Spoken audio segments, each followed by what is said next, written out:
The views and opinions expressed in this podcast are those of the individual guests.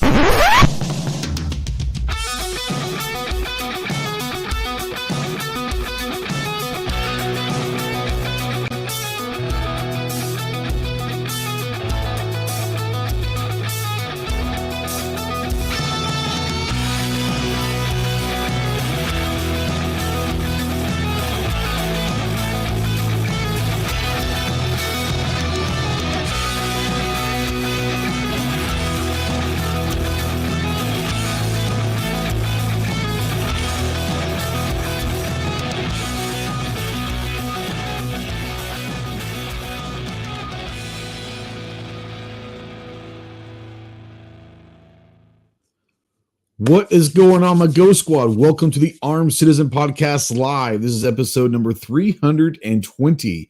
We are streaming live, as always, over on YouTube to over 150 countries worldwide. If you are out there in the live chat, go ahead and say something. We don't know that you're out there unless you do. If you're watching this in replay or listening in podcast form, the conversation does not have to stop here. Go ahead and utilize that comment section. Tell us what idiots we are, how bad the show is. Whatever, it's all good. Let us know the feedback. If you're out there in the podcast world, we ask you to rate and share all that good stuff. If you want to text into the show, yes, you can text into the show. Utilize the Ghost Tactical Hotline presented by our good friends Rod and Shelly Gates at Aegis Gun Care. That phone number is 530-364-4678. And go check out aegisguncare.com. If you're a veteran, really anybody, but especially if you're a veteran and you're in that hole, you're in the darkness, call me, text me, email me 24/7. I cannot give you medical advice, but I might be able to talk you through some stuff, at least be there and listen more than anything. If you are looking to get towards some medical attention, there's a lot of good resources out there. Find someone to talk to, man. Just find someone to talk to. And if you don't know who to get a hold of, contact me, and like I said, I can probably get you towards some medical attention. I know a lot of good people that are probably willing and able to help in any way. We are spotlighting, as always, United States Marine Corps. If you have any questions on what it takes to earn the title United States Marine, see the website marines.com. And as always, we are a proud member of the Self-Defense Radio Network. Go check out all your favorite pro-gun, pro-2A podcasts over at selfdefenseradio.net. Let's get this off of my ugly mug and say hello to the merry band of idiots that have decided to join us tonight from the weirdest state in the union, the only state in the union that only has 4 letters but takes 2 people to spell it. We have Chris from the 740. What's up, bro? Not much, man. Thanks for the invite. And yeah, man. I went back 2 years of live shows trying to find the Ghosties. Is this the first time we've done this? This is the first time. This is the first Ghosties. Okay. Someone was talking about doing like the Gundies or something last week. It might have been you, Chris. And I said, oh, we should do the Ghosties or something. So we're going to have fun with it. We'll see how it goes. It might be an absolute train wreck. Probably will, but we'll have fun with it. Sitting on a corner, Winslow, Arizona, such a fine sight to see. It's the Ginger, my lord, and a flatbed Ford. From the Gun Owners of America, we got John, the soulless ginger bastard. What's up, man? Oh, there it goes. What's up, Ghost? There you go. What's up, homie? Everything good? Everything's great. Just spent the weekend in Chicago for the Optics Planet Gala. So I am not caught up on some 2A things. I've been playing catch up all weekend because I left Friday. But okay, we got some. I know there's a bunch of cases out there, especially in New York. We're fighting that, and where you can and cannot carry. That's getting big right now. So other than that, everything's great. Absolutely. I'm glad that you guys had fun at the gala. Did you have to wear was it like black tie or something or what? It was 80s themed. Yes, I went as Ricky Vaughn. Yes, you did. Yeah. And why are no pictures yet? I'm a little disappointed. I didn't take any pictures. I was having too much fun. There are some pictures that maybe Eric Pratt had posted somewhere. I'm going to go check that out. But yes. Let's see. We had, I made tally because I was the only Rick Vaughn there, which I was a little disappointed in. We had 2 Clark Griswolds. We had 15. Only 2? Oh, Magnum, yeah. Magnum was big. A lot of 80s dressed like 80s women. I would say any like Miami Vice or like A-Team stuff. One Miami Vice, one Chuck Norris with the two Uzis underneath in the shoulder holsters. Go with it, sure, yeah. One Maverick. That's only one. One really? Maverick. One Bandit. We had one Bandit. Yeah. I keep forgetting that was in the 80s. I always consider Smoking the Bandit a 70s movie, but I guess it technically is an 80s movie. No Cousin Eddie. I was actually gonna go as Cousin Eddie, but Cousin Eddie would have been classic. The wife said don't do that. So and we all know that you listen to Hot Yoga. Yeah. And there was a one Bride of the Wolfman. Interesting. Yes. Okay. But mostly Magnum PI. Everybody, that would seem to be the popular choice of everybody. It's kind of a classic 80s, you know. And only surprisingly one Marty McFly. Oh, Marty! I didn't think about that, but that would have been a good one. Yeah. I would have gone on Marty. What was his dad's name? I would have gone as his dad. That would have been fun. See if anyone picked up on it, you know. It took a lot of people a little bit to realize who I was until they finally. Were you wearing a baseball uniform, or were you wearing like the leather jacket with the sleeves? No, I was wearing the actual just the Rick Vaughn jersey. How do they not know by looking at the jersey? Because it just said Cleveland across the front in '99, and then all of a sudden, towards the end of the night, I had like 7 people go Rick Vaughn. You're like, yeah. What league do you play in? California Penal. Great line. But no, I would have gone as if I could have found one. I'm sure I could have found one on Amazon or something. If I could have found a costume that is the leg lamp from A Christmas Story, I would have rocked the leg lamp costume. That would have been hilarious. I thought about going as Ralphie, but it was a little hard to get a Ralphie costume. No Die Hard, like no one from Die Hard was. No one from Die Hard made an appearance. See, that just proves it's not a Christmas movie. You know, it just proves it right there. Well, we only had Magnum PI is a Christmas show. No. Well, see, but your argument. I don't use logic, bro. I use emotion. Yeah. No, but it was fun. It was great seeing everybody. I ran into the boys from Swamp Fox, and so being at an Optics Planet party, was the food, did it arrive on time or was it very, very late? Listen. No, the food was good. It was cool. But it showed up because, you know, a lot of things from Optics Planet don't show up half the time. So they say, I've never had a problem with Optics Planet. I've only ordered a few things ever, but they all showed up in a few days. But I've heard horror stories about stuff not showing up. Yeah, we actually went to Aurora where their warehouse is, and we got the tour of their warehouse. Their warehouse is it's large. I would imagine so. So, well, good. I'm glad you had fun. And riding shotgun, as always, from the great state of Texas, the tactical leprechaun himself. What's up, Clove? Yo, what are you doing? I needed Chris from the 740. I've been plumbing all day. Everything okay? Yeah, I had a water main that the propane truck drove over the top of and busted for me. So appreciate those guys. Sounds phenomenal. I'm sure he stuck around to help, didn't he? Oh, yeah. He didn't just burn rubber and leave. No. That's right. No, why would he do that? Water going everywhere. I mean, he had to have drove over the gushing water to get out. So, and it wasn't gushing when he came in. So it didn't take a whole lot to understand who did it. Right. Yeah. But, you know, hey, it's fixed now. That's right. So we're good. Right. Yeah. You got a shotgun for me? And how about a Winchester 1911? I don't even know what that is. Sounds interesting. Of course you wouldn't. They're ill-fated attempt at a Browning A5, basically. Well, that's interesting. Yeah. Okay. Yeah. Well, if you do find one of those somewhere, I wouldn't recommend shooting it. Not worth it. Outdoor Life ranks it as the most dangerous shotgun ever. Literally. It's very possible. This Outdoor Life magazine in 2022 says the Winchester 1911 is the most dangerous shotgun ever. That's hilarious. Yeah, very prone to slam fires. Oh, great. Yeah. And not only very prone to slam fires, but it's heavy recoil operated, which means the barrel moves back into the receiver and all, right?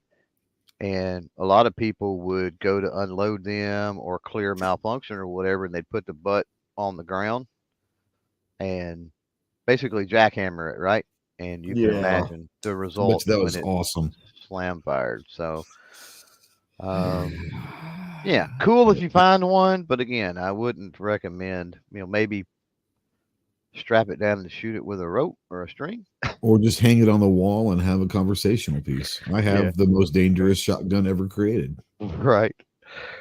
Thankfully, they Winchester got a little better after that. Yeah. They even nicknamed it the Widowmaker. Oh, there you go. Yeah, the Skull Cracker, the Widowmaker. There's a lot of different.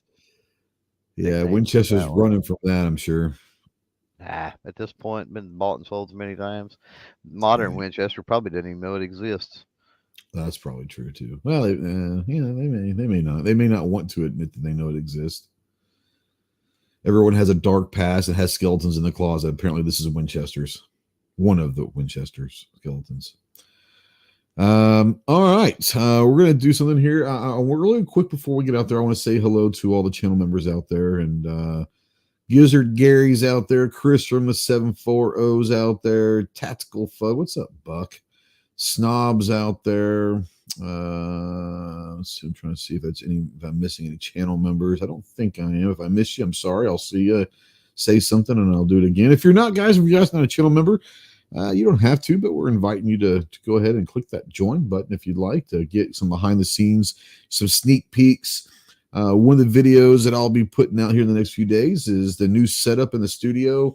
I got an early Christmas present from the wife, and Yoko decided to, I guess she felt bad for me. I don't know why. I was using some old computer stuff, and she decided to get me a new computer for the studio. And it's I can't really show it here without moving the camera, but it's sitting right here. That reel to reel, it was really on its last leg. It was, and, having to like tape up the tape all the time, and it made editing. I enjoy editing, but when you're having to cut the tape and put it back together for editing, I like to get into the digital age a little bit. So analog is a little on out the road for me now. But she got me a really nice gaming computer and got a crazy strong graphics card. It's gonna be great for this. And then my daughter, can't see, you can kind of see the old. You guys might recognize this microphone from years ago. I've been using this one for a long time, but my daughter got me one of those mic arm stands. It's hooked up over here to the desk and comes over here. So now I'm able to use the old Yeti microphone again. And so if you guys are out there, let me know if it sounds okay. I've done several tests messing with the mixer and all that. Oh snap, I didn't see this little homie come in. He's in the green room eating all the cookies apparently. What's up, Chase from EAA? Let's welcome. Well, I'm not going to go there. What's up, Chase? What's up, y'all? What are you doing? It's been a while, man. I snuck away. We'll be on the show, not since I've talked to you. It's been a couple hours. Yeah, it's been a couple hours. No, I snuck away. I had to get away from the crazy for a little while, No, trust me. That's why I have a studio in the house, and it's all good. But no, if you guys can hear me out there, let me know if the sound sounds good. Like I said, I've been messing with the mixer, making sure everything's good. But I think I got it kind of straightened out. But let me know what it sounds like and all that jazz. You guys know that every Thursday, Saturday, and Monday over on the YouTube community tab, we have our pony polls. So we have a little fun with those. And let's go through them real quick. We might actually have a bonus poll tonight, just saying. Brought to you by our good friend, Ginger. But the first one we're going to go with is, which one's better? We're talking Christmas candy, guys. The classic candy canes or the classic strawberry wrapped granny candy? And we all know what the granny candy is. Which one do you like most of the two classic Christmas candies? Chris, we'll start with you. I don't like either one of those. What is wrong with you? I guess I'll go to the candy cane. Do y'all not like cherish candy in Ohio? Like, what's up with that? I don't know. Just neither one of those sound appealing. What's your favorite? Do you like hard candy, first of all? No. Oh, well, I like chocolate. I'll see. I'm not a chocolate guy. Yeah, I Yeah. don't like chocolate much. I'll go candy cane. All right. Let me know out there in the chat, candy cane or the strawberry granny candy, and you guys know what I'm talking about. Ginger, what about you? I got to go with the candy cane because those strawberry things, they were all year round. It wasn't just They Christmas. were all year round, but yeah, I remember them most during Christmas. That's kind of why I kind of think it was a Christmas candy. Especially since candy canes come in so many different flavors too. You can have your pick.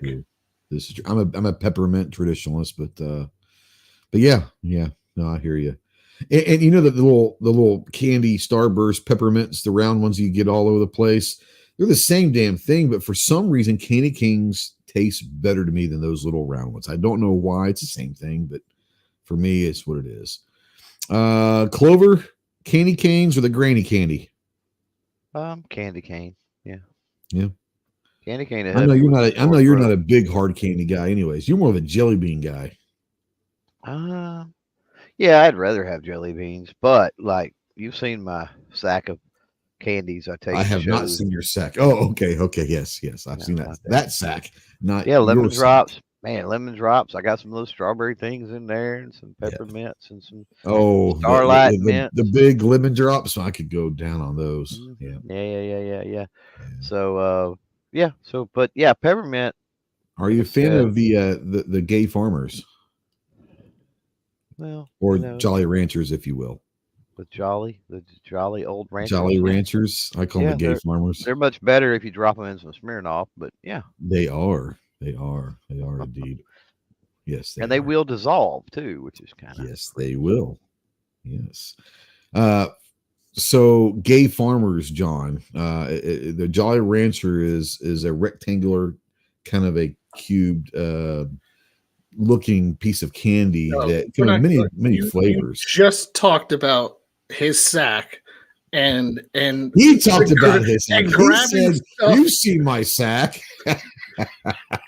And now you're talking about this is getting a little sketchier. A little sus over here. Says the dude who likes big kids' meat, but okay. That's fair. No, it's not. That's the same ballpark. That is the same address, my friend. Maybe different bedroom, but it's the same address. Chase, candy canes or the granny candy? Well, firstly, we've all seen Paul Sack, unfortunately. That's a whole nother issue. Let's stop with the sack jokes. That's bringing back terrible memories. It's almost a 1-year anniversary, by the way. It is, and there's going to be so much fun. It was full of exactly the candy we're talking about. It was the blue candy. Yeah. So you can't go. You have to go peppermint because you can't go granny candy because that's what a dirty old man handed out to kids at a show from his basket. So you're saying that happened? I don't think that. I think he ate all of them personally. He may have. He ate all of the little kids? That's a witch move right there. Yeah, it is a witch move. Hansel and Gretel. Wow. All right, let's get ready to go down a really weird hole. So we're gonna keep moving. I pick candy cane personally, but 1,000 votes, 61% say the granny candy. Wasn't even close. That was the shocker of the year for me. The shocker, the granny candy not only wins, but 60-40. I'm not that surprised, honestly. I have found there's a lot of people that don't like peppermint, and I don't get it. But I don't like peppermint like in or on cooked into stuff or on certain, whatever. But like peppermint candy, I don't mind that. Ozzy says, "What did I step into?" Just saying. Yeah, I guess so. I'm a peppermint guy, so candy canes You know, I love them, but I don't dislike the strawberry. I always enjoy an occasional strawberry granny candy, but I could finish a whole, like my wife will always get me some candy canes and I'll finish them in a couple days. Like it's not a problem at all. Not a problem. Next question, 1.3 thousand votes. So y'all are probably, possibly, if you want to, we do have a music channel. We haven't done anything over there in a couple years. It's called Comfortably Dumb. You probably didn't know that. It's got like 2 videos on it. I started it a long time ago and then just got busy and forgot about it. But there's getting ready to be some videos over there because getting back into the guitar world and picked up a guitar, be here delivered in a couple days. It got me a 1952, which is the original design of Les Paul. An Epiphone. It's a replica. An Epiphone 59. No, not this one. This one's a 52. It's a different one. Oh, it's a different one. No. There's going to be several Gibsons, Les Pauls you're going to see down the line. This one's a 52 model replica of the Gibson Les Paul. So that'll be here, and but we're going to start doing some music stuff over there on the channel, and again, and having fun and seeing if I can play a little guitar throughout the time over there. Pretty comical, you know. If you want to watch someone suck at guitar, that'll be the channel to go watch. But yeah, what's up? You do need to explain Comfortably Numb and Pink Floyd to Ginger, though, because Okay, so Comfortably Numb is a track off of the 1980s Pink Floyd album called The Wall. Now, Pink Floyd started in the mid to late 60s, about 66, 67, and it's a British psychedelic band is what they're considered. They're just a rock and roll blues band. They're very famous for having one of the most all-time selling albums of all times called Dark Side of the Moon. I am a huge David Gilmour fan, and my actual first guitar when I was like 8 years old, was a black Strat, which was Gilmour. But my favorite all-time guitar is a Gibson Les Paul. So you'll start seeing probably some Les Pauls see the door here pretty soon. So yeah, Pink Floyd is a great band, Ginger. I think you maybe go check them out. You might enjoy them, especially when you and Chase are cuddling in Arizona, watching your weird ass light show on the billboard. Pink Floyd would go really well with that. I've done the Wizard of Oz Dark Side of the Moon thing, right? It's not a thing, but I get it. It syncs up. It does sync up. It was not what it was never meant to, but it is actually a pretty decent way to watch Wizard of Oz is listen to the Dark Side of the Moon. Snob says you should get a Chips in and make a video links about it. Ask Jeff. Yeah, apparently that there's a reason why there's no more Guitar Gear Report channel. Apparently, he's actually trying to sell me a Chipson, and I was like, no. But no, it's what it is. Anyway, so the question is Gibson Les Paul or a Fender Stratocaster? So Ginger, in the guitar world, the vast majority, and I'll say like 95% of electric guitars in the world are based off of one of 2 models, the Les Paul or the Strat. So depends on what style you like. So I want to start with you on this. Are you more of a Les Paul guy or a Strat guy? I'm going to say Les Paul. You're a good man. You're right. You're correct on that. And I think I know where Clover's going to go. I think he's more of a Strat guy. Really? Well, the way that we have talked about guitars a lot in the last few days, a lot of the guitars that you've had or talked about is a Strat styled guitar. So you talked about the Steve Vai's guitars and all that. Those are all like, if you had to choose between the style, the Les Paul, the Strat, that's more Strat. Yeah, Strat's more round body. The other stuff that we were talking about, the Ibanez and the what was the other stuff we were talking about? Oh, we were talking about oh man, we were talking about a bunch of them. You talking about Steve Vai? What was he? Yeah, his was a his an Ibanez. His is a Bond. Yeah, it's an Ibanez. Yeah, I can't remember the Kirk Hamlet. Dang it, the ESP. Yeah, Oh, the ESP, yeah. But Yeah. they're a squared off design. They don't got all the rounding on them like a Strat. No, I mean as far as playability and sound, it's hard to beat a Gibson.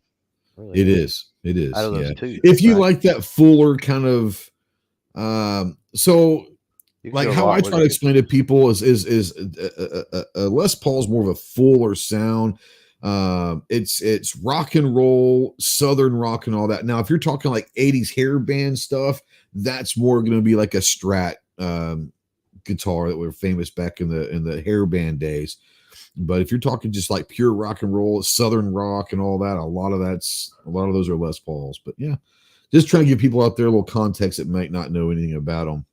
If you're a hairband guy, then you're probably a Strat guy. Let's just be honest. Yeah, a good Gibson. The neck to me, the necks are just so if Oh you got yeah. smaller hands, especially it's got the neck And is they're just also a little bit shorter, thinner. so that They're a little helps. bit yeah, a little bit thinner, a little bit shorter. Yeah, like I said, playability on in all honesty is a little better for me on a Gibson. Yep. Yep. Chase, you and I had many discussions about this as well. You a Les Paul or a Strat guy?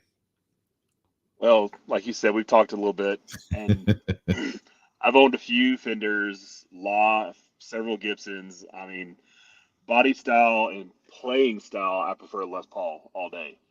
Yeah. Now the quote unquote super strats. I'm not a single coil guy, really and truly. I like Right. hot rod humbuckers. Not gonna lie. So I've had Ibanez, ESP, BC Rich, you name it. I've had tons of the super strats, but I always go back to a Yeah. Les Paul body. Yeah. Yeah, the BC Rich, man, there's they got some crazy stuff. I saw a video, I don't know, a few weeks ago on Slashes, and Slash is one of my favorite guitar players. He's probably my number 2 behind Gilmore. He's got a pretty crazy collection of BC Riches that are just stupid. Like talking about someone taking acid, starting with a Strat and took acid. That's what a BC Rich comes out to be almost. But yeah, they're pretty cool. I like the sound of a Strat. Maybe a little more, I don't know, brighter. I don't know, not as girthy, but I love the sound of the girth. But if I went by looks alone, I am much more of a Les Paul. I just absolutely think that the Les Pauls are the most beautiful guitars out there. I just think they're just really pretty. They have a very elegant shape. That's the way to put They it. do. They do. And the cool thing about this one I just picked up, it's a 52 replica, which was the first design of Les Paul. So my eyes, the best guitar ever is a 59. There's a lot of prominence in there on a lot of these 59s that are really famous, but there's a reason why there wasn't that many of them made. But for some reason, like that, the high mid in that 59, for some reason, you can tell. It sounds crazy, but like you can tell sometimes, like, oh man, that's a 59. Yeah. But there's great. I'm a big time Les Paul guy. Big time. I enjoy them too, but see, they've got to be not a modern Les Paul unless you get one out of the custom shop, because if you get one of the custom classics, are pretty good. Yeah. Yeah, Gibson absolutely screwed the Les Paul by doing all those stupid relief cuts and all that junk they're doing to them now. The chambering, trying to make them lighter so more people can play. But see, that's the thing, is I think a lot of people that truly love the Les Pauls, they like the 8-9 pound guitar. Yeah, you know what I'm saying? Like that's part of what they like. Yeah, that was the first thing that drew me to one years ago. I mean, I remember being a kid in high school and we had a studio you could check out and take home, do it your own, and that's how I fell in love with a Les Paul. Yeah. And I like the studio wasn't quite as heavy, and then I got my personal custom, and I like the heft of it. It just the sound just carries, the tonality is amazing. That's just the way they are. Yeah. Sykes was saying that his daughter is a Strat girl. Last year she sent him a link for guitar that she wanted. It was a 69 Seafoam Strat for $18,000. I told her keep dreaming. She got a copy for $400. So here's the thing: this one is a replica. It's I got a smoking deal on it. It's usually like about a $700-800 guitar. I got it. I'm not even gonna tell you what I got it for. It's smoking deal. I got a buddy that picked up a 69 Seafoam Yeah, back probably it's been probably at least 20 years ago now. Yeah. you still Yeah, have he it. wrote. Oh yeah. Oh yeah. Oh, He'll yeah. he Okay. might be buried with it, to be quite honest. Right. So Gilmore's Blackstrat's a 69, and it's a famous. It sold for $4 million a couple years ago, and it's the second. It's the second highest selling guitar ever. It was the highest selling guitar until last year, I think it was, maybe 2021. Kurt Cobain's Strat sold for $6 million, which I thought was interesting. But yeah, Cobain played a Jaguar. not on the what do you call it? Unplugged. It's the unplugged guitar. So he played two guitars on Unplugged. One was a Strat and one was the acoustic. And I think the acoustic sold for like $3 million, but the Strat sold for $6 million. Huh. Okay. Yeah. Yeah. The Jaguar is I knew the albums and the lives you see. Yeah. So Jaguar. the Jaguar was definitely the one that was in like Smells Like Teen Spirit, very famous guitar. Yeah. And I don't think that's ever going to be sold. If his daughter sells that, then Yeah, and that's and it's really weird. He put Jaguars on the map because I had never heard of them before. Yeah, well, I mean, I had, but I mean, you don't see people play it. I mean, I've seen them in the music stores and whatever. Yeah, but you didn't see anybody before him, and really, you hadn't seen anybody after him playing a Jaguars. Yeah, I had never heard of them. As a matter of fact, I didn't know what it was when I saw the original video. I was like, "What is that?" So, and there was no Google foo back then, so it took me a while. I probably read in some guitar magazine later on what it was, but I didn't know what it was at first. So after Nirvana come around, and it's like, oh snap, it's a freaking Jaguar. And it wasn't terribly long. It was definitely less than a year for after Nirvana come around. I was in church one day, and it was some visiting people, and they got up to sing. It was a singing time, whatever in church. Yeah. And the husband, the guy, he had a Jaguar, and I talked to him a little bit afterward. He's like, "Oh yeah, I've had it for years." It wasn't not like he got it because he was a Cobain fan. That's what he had. He was like, "Yeah, he just really liked the sound." Yeah. I actually got those mixed up. You talking about the acoustic? Yeah, it's the acoustic. Yeah. The Martin went for 6, and the smashed up Fender went for 3. Sorry, I was going to say that Martin was that Martin acoustic. It was one that went for 6. Yeah, you're right. Talking about 59s, that's a 59 D18, and you want to talk about a rare bird and a ridiculously sounding guitar? Find a 59 D18. Yeah, it's $6 million acoustic guitar. There you go, boys. Chris, bring you in. I don't know if you're even really much of a music or guitar guy, but if you are you more of a Les Paul or a Strat guy? I'd have to go with the Les Paul. A lot of the guitarists I love growing up as a little kid were they all played the Les Paul. So who's let's go through the room real quick. We'll take it. Who's your favorite guitarist of all time? If you had to choose one, Chris. Oh, I don't know if I could pick an actual favorite. I know it's tough because there's a ton of great ones. Yeah, I don't know on a favorite. I don't know. I guess my favorite. I could go with my favorite Les Paul players. I guess we'd say Jimmy Page. Okay. Yeah. Sure. Billy Gibbons and Randy Rhoads. Okay. Randy Rhoads with Ozzy or like Quiet Riot Randy Rhoads? I didn't much care for the Quiet Riot stuff. Yeah. I didn't mind it, but yeah, definitely when he was with Ozzy is when I think he hit his. Well, he didn't last much longer, but I mean, that's where he was awesome. Ginger, favorite guitar player, if you have one? I have to say Slash. A guitar is a stringed instrument. Jeez. Slash, I am not going to fault you for that, 100%. If a guy named David Gilmour never lived, then Slash would hands down be my favorite guitar player. Clove, ironically, we kind of did this a couple nights ago. I'm gonna stay in the vein everybody else is kind of in right now. Let's just go Stevie Vai. Yeah, that's a good one. That's a good one. Chase.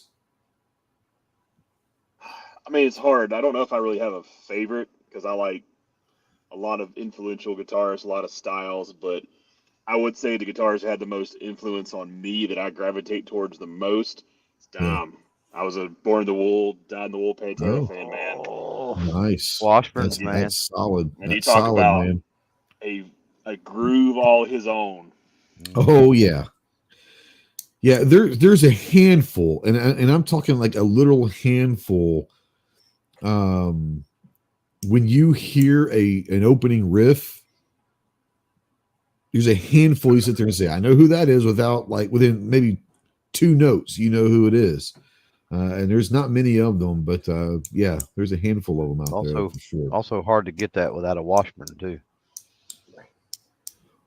Well, and I'm not sure what amp he used, but yeah, I'm going to say I don't know what kind of amp and hardware with the pickups he had, but it's going to be almost impossible to replicate that sound. Even if you had the same equipment, it's still going to be hard to replicate that sound. You know, it's hard to replicate it. I mean, you can get close, but it's hard to replicate because you're not him. That's what I'm saying. You could have the exact same guitar and not sound like that. No. You know, It's have all that same tone. Played. Yeah. That's Clever. unique to the person. Clever brought up Steve Vai, and it made me think of one of my favorite guitar instrumental albums was Joe Satriani's "Surfing with the Alien." Ooh, that's a good one. Yeah. Yeah, we were talking yesterday or the day before. I can't remember. Clover and I were about a couple of the guitars that Vi had, and one of them, I'm almost certain I read some of this years and years ago, but one of his famous guitars was given to him by Frank Zappa when he was playing with Frank Zappa in the early '80s. And people forget about Frank Zappa. Frank was a weird individual, but Frank in his own right was a damn good guitar player. So anyways, let's go back and see. What's up? I was gonna say Vibe was one of the guys that made the Super Strat what it was. That Ibanez. Oh yeah. Like changed the game, and I to this day, as a teenager, I got my hands on a Universe 7-string that I still have. Oh, interesting. That is still 20 years later, still an amazing guitar. Yeah, no, for sure. I'm a big Les Paul guy, but the when I started taking guitar lessons when I was like 8 years old, I got a black Strat for one reason only, is because of David Gilmour. And now I would like to probably have you can go find an old cheap black Strat for $100 somewhere, and just to have I have a black Strat for Gilmour, but I'm a Les Paul guy for sure. But yeah, Pink Floyd to me, I mean, I learned to play guitar back those days listening to Pink Floyd. I learned to play the drums listening to Pink Floyd, so I'm a big Pink Floyd guy. So but yeah, anyways, 1.3 thousand votes, 62% of you out there were correct by selecting the Gibson Les Paul. 38% were not necessarily wrong. You can't go wrong with either one of these guitars. Like I said, 95% of the guitars in the world are based off of one of these two. So obviously they're both awesome. The last one, 2.2 thousand votes. Had some people out there saying a better comparison. We're not trying to compare these two. I'm just saying which one. I'm not saying they're alike. I'm just saying which one would you choose? A Beretta 1301 or a Benelli M4? Clover will start with a Shotgun Meister. Probably the M4. M4. You actually had to think about that longer than I thought you would, to be honest with you. Yeah, in my mind, there's a lot that goes into shotguns. So yeah, probably an M4 though.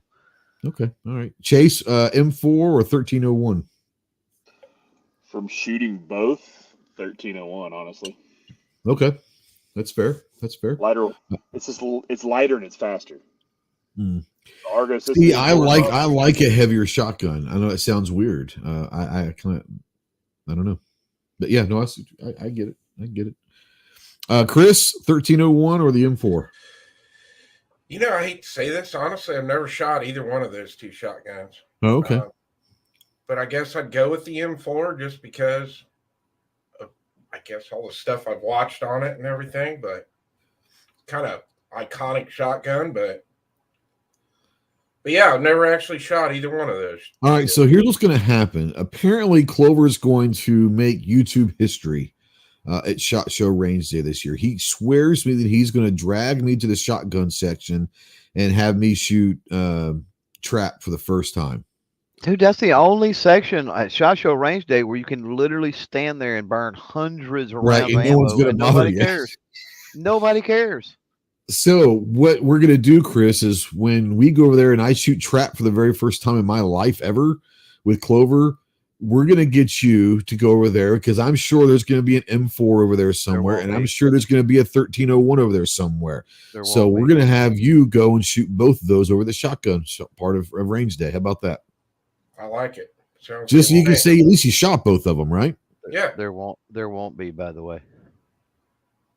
Well, there'll be an M4, but there may not be I don't know if Berettas have a shotgun booth over there or not. If they don't, I guess Benelli won't either. Beretta has theirs in the booth with the handguns and the other stuff, and it's there. Okay, well, you can still shoot it then. Now, is Benelli going to be there, or are they going to be in the Beretta booth also? But this last time, I don't recall Benelli being over in the shotgun stuff. Okay. Well, we're going to get you to shoot an M4 in a 1301 somehow, some way at Range Day. How about that? I like it. The big booth where you can basically shoot all day, like as much as you want, is it's more Winchester, isn't it? It's the Winchester Browning. Yeah, it's the Winchester Browning booth. Yeah. Okay.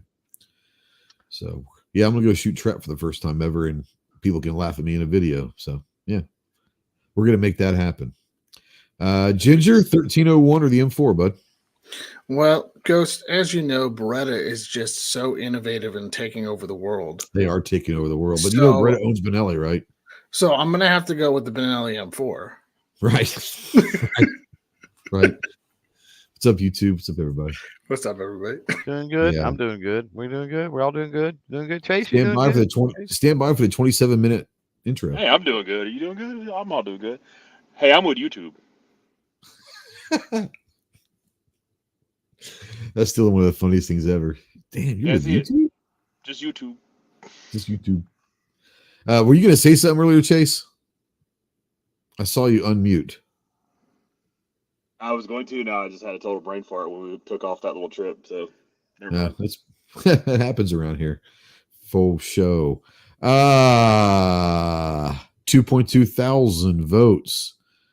Benelli M4 is getting 74% of the vote, which is about what I expected. I didn't know if it was going to be 75-25, but I figured it's going to be pretty much a blowout.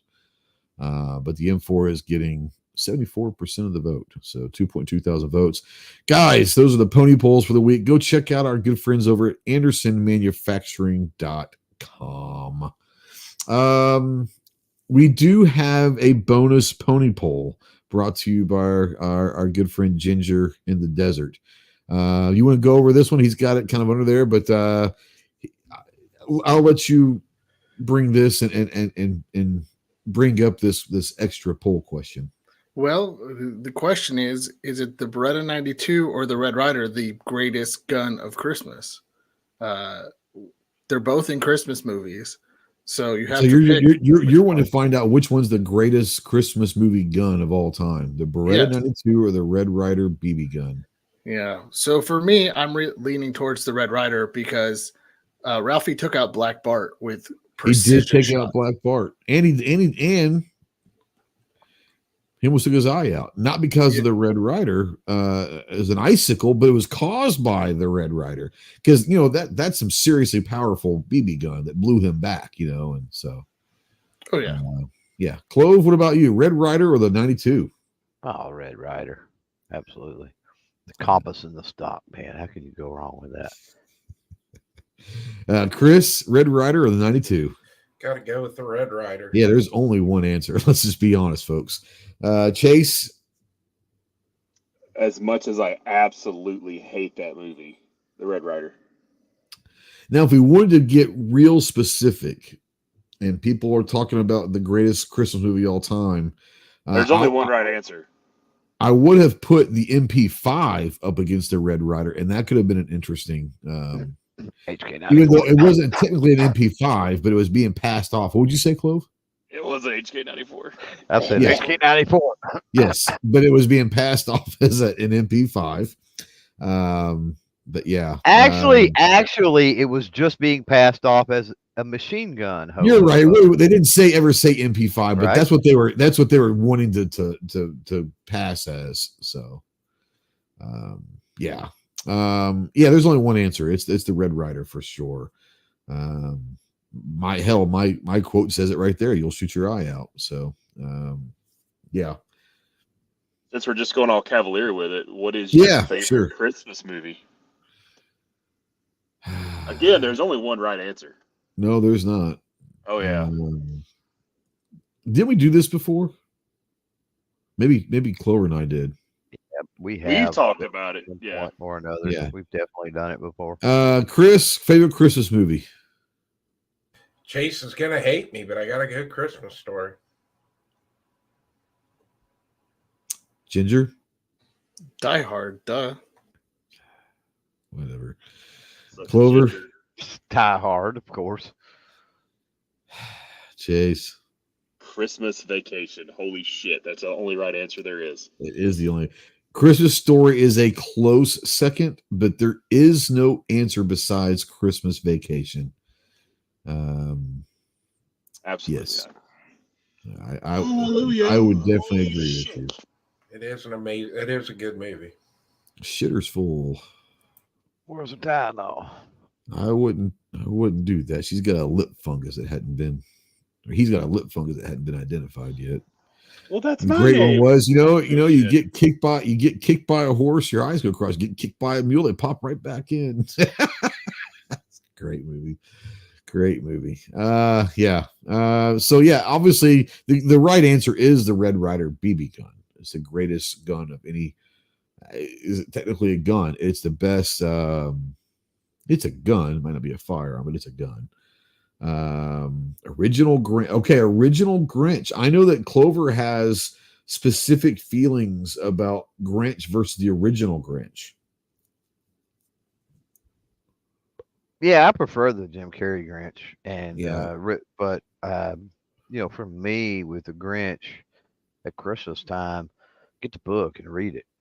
Like Yeah. seriously, the original is better read to me than watching the movie, and that's kind of nerdy. A lot of people say that about a lot of different things. Read the book, but seriously. Defizet has a valid point. He's going with the Christmas Story is a 2A movie. Kid working towards his dream of getting his ultimate bucket list gun. But is it a 2A movie when it's all propaganda that he's going to shoot his eye out through the entire movie? That's a valid argument. And then when he almost does shoot his eye out at the end of the movie, like does he lie about it? Yes, he does. Mm-hmm. So I don't know. I don't know that I agree with that because there's a whole lot of anti having a gun propaganda in that. I don't know that it's intentional, but. So counsel from the 2A side, Defense Dad, do you have a rebuttal to that argument? Let me know out there. All right. GOA. Where's GOA's official? GOA. Yeah, what is GOA's official? Is GOA topic. You speak for the GOA on this. So the representative of the GOA where does GOA stance on Christmas Story being a 2A movie? So as a member and working for the GOA, I have to say this is my unofficial opinion, but it is I would have to say with his argument, it is a 2A movie, but Clover does have some points as well. Jesus, that is like the worst flip-flop. That sounds just like a GOA answer. That's Good job, that's John. a political answer. Good job, John. Good I luck would being a expect lawyer, nothing bro. less from an organization than that answer. That was wonderful. Yeah. Talking Sit your about ass down, straddle the counselor. fence perfectly. I mean, good job, John. But I would say this: his dad is probably the most 2A person in that movie because he was the one who ultimately ended up getting it for him. This is true. This is true. Yeah.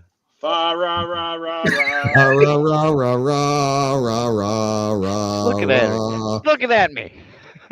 It's fried rice, you plick.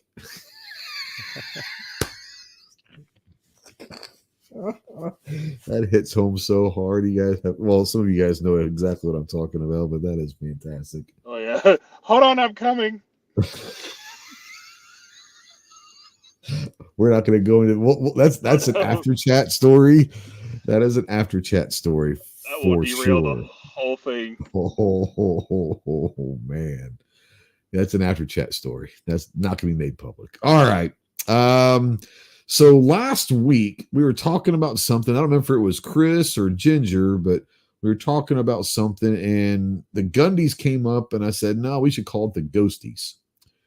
And so we're going to do the Ghosties. I've got a list of different stuff. We're going to kind of go through the room and nominate, and then we'll decide on which wins it, who wins, or what wins these different categories. And then we're going to get the crowd involved as well. So make sure that you guys are ready. We're going to start with handgun of the year. And I've already put a video out. I know Clover just put one out. I know Chris is working on one. Let's go striker fired first. We're going to have a striker fire division, and we're going to have a hammer fire division. So best striker fired gun of the year that you guys have shot or worked with or whatever. Chris, I'm going to start with you.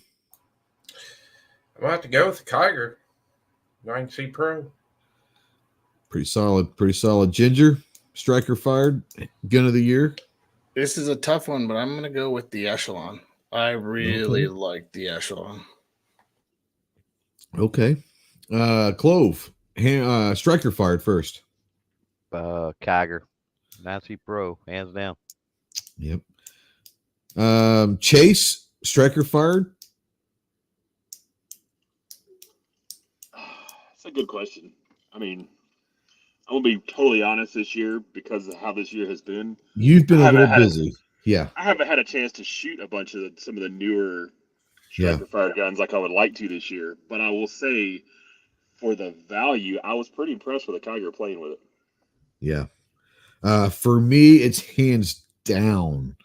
For me, there's nothing that I've shot this year that striker fire that comes close. That's just me. I'm a huge fan of the Kiger 9C Pro. It's a phenomenal handgun. So if you guys haven't tried them out, go check out my channel, Chris's channel, Clover's channel. I know, John, have you guys gotten a Kiger to play with? I'm sure you have, but you guys haven't released a video yet. So. Well, back in the day, because I have to phrase it that way. Back in the day, like 3 months ago. No, when we had pre-release Kigers back then, and I really did like the Kiger. But if we're talking about this year, I have to go the Echelon because the Kiger was technically last year for me. Well, 9C Pro wasn't though. I haven't shot the Pro yet. We got one in for review. Do you? Okay, let me know. Like, I'm interested to see what you think. For me, it's phenomenal. If it's anything like the Kiger, the original Kiger, it's better. It's gonna go up on my list. But for me, it was that Echelon this year. Yeah, no, I hear you. I get it. Also, it's not the best striker fire pistol if it's on its 5th generation. Just gonna put that out there. Sorry. You talking about the comment in the chat there? Yes. No, I understand. I think that there's nothing perfection about that. Well played there, Chase. Except for the misunderstanding of perfection, but yeah. They've perfected what they do. I'm not saying it's a perfect gun. Anyways. Now, exactly.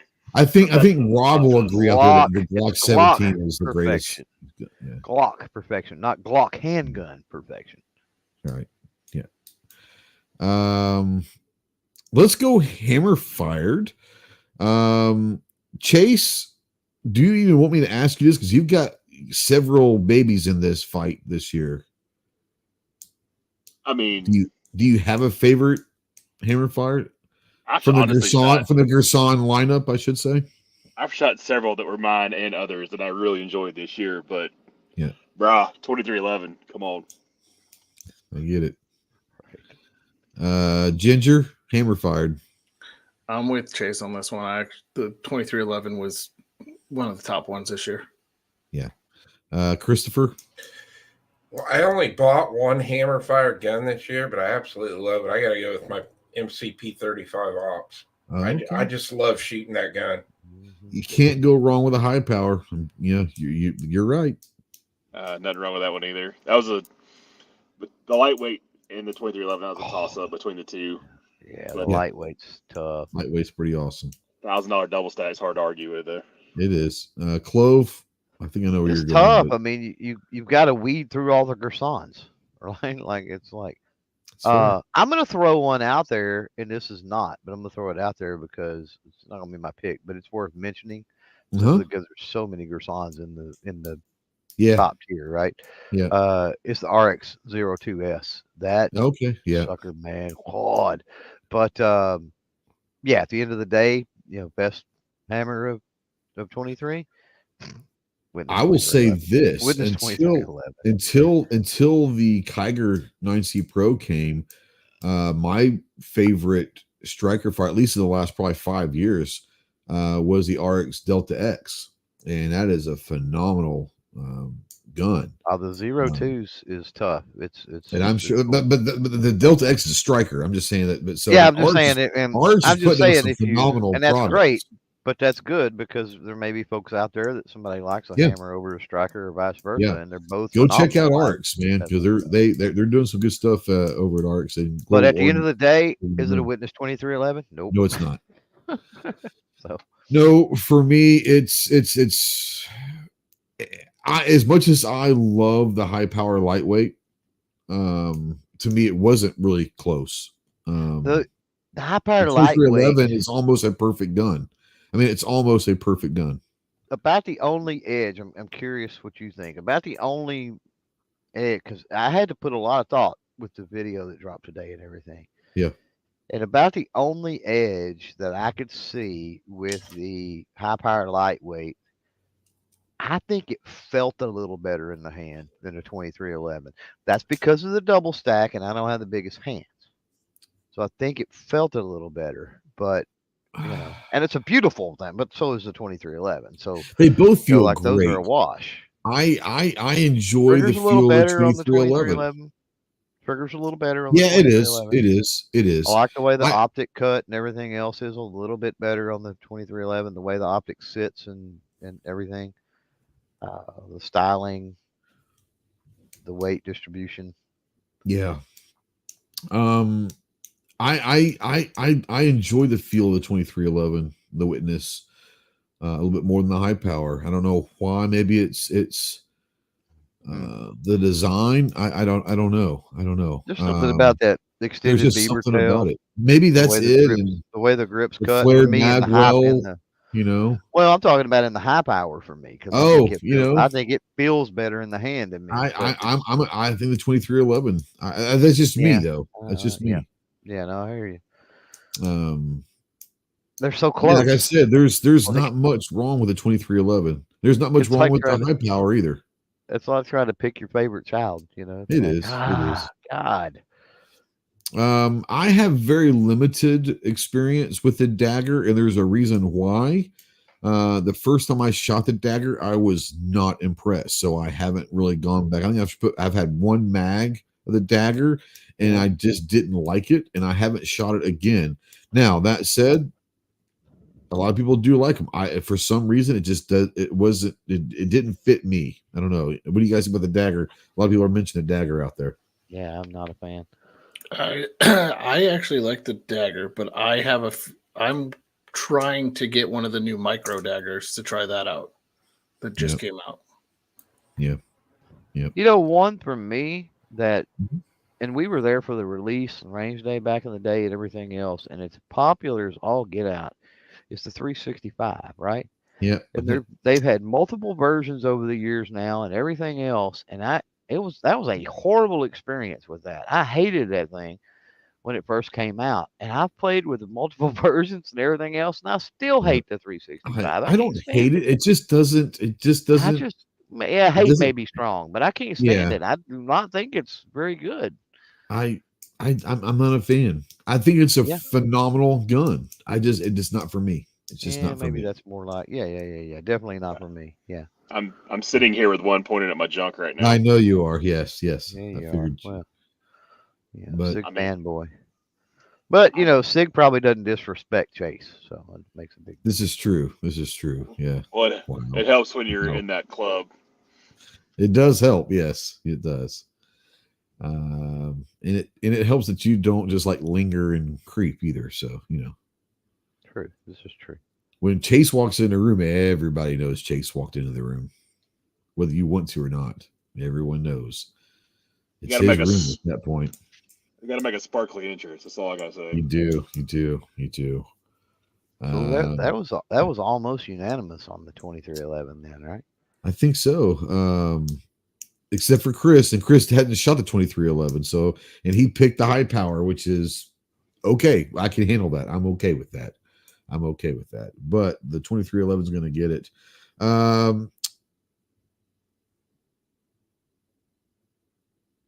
My next one is pistol caliber carbine, whether it's a pistol or rifle length, PCC, best PCC of the year. Chris, we'll start with you on this one. For me, I'm gonna have to go. When I was at Buckeye Blast, I shot. Corey Shield was down there with the Da Vinci guns, and I got to shoot one of the Da Vinci PCCs, and pretty good. That thing was freaking amazing. Yeah. So I'm going with the Da Vinci. Ginger, you look like you're trying to take a crap. Everything okay? Well, I'm trying to think. Don't hurt yourself now. Yeah, it's dangerous. I'm trying to think of what PCCs I've shot this year, and I'm probably gonna have to give it to the Strybog 10 mil. You son of a bitch. Sorry, I really like that's that one. No, that's hands down my answer. I just got the X-Star EP9 carbine that just came out last week. Got one in here. Going to go to the range probably manana and shoot it. It's pretty cool looking. Not gonna lie, but I'm gonna have a very difficult time thinking it's going to beat that Strybog 10 millimeter. And I like the carbine length. I don't know the 16 inch. I don't know if you like the pistol version or the rifle version, but I like the rifle version personally. Yep, go ahead. I was more. I like the PDW style more. So shorter. Yep. Absolutely, no, I get it. Clove, what about you this year? What's your favorite PCC that you've got a chance to shoot? Whether you've worked with it like on channel or just shot at a range day. I have a much different take of the whole PCC, and is it a pistol or a handgun? Because if it doesn't have a stock and I don't run braces, then it's going to have to be an SBR basically to be a pistol that's a PCC. So by y'all's definition, the X-Star EP45 is worth mentioning because sending 45 ACP downrange at steel is freaking awesome, and the recoil impulse on that thing is so smooth. That being said, my definition of PCC being pistol caliber in an actual rifle with some type of a stock configuration. Mm-hmm.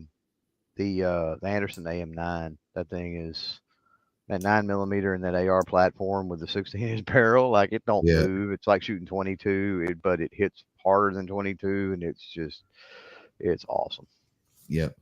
No, I mean, like I said, my vote is a Strybog 10mm, but the carbine length, the 16-inch barrel. So I like the rifle version versus the for some reason I'm waiting. I'll be getting one soon. Whenever the soon that is. 22 and the 22s aren't out yet in the Strybog, but they were having some I didn't shoot. I don't know. I don't think I shot the 22. I don't remember. I don't think I did. And I think the I little just 22 Strybog was fun as could be. Yeah, it was pretty cool. Yeah.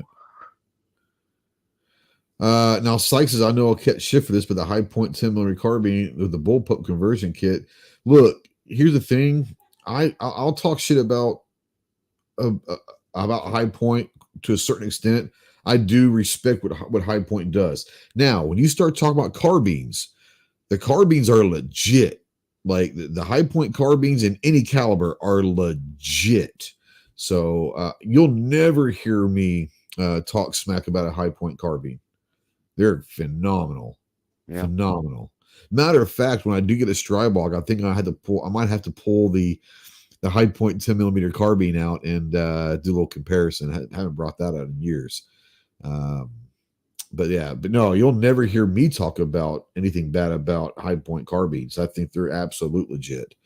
I think to this very day, if you want to get into a PCC for under $300, High Point's the only way to go, to be honest with you. That's just my opinion.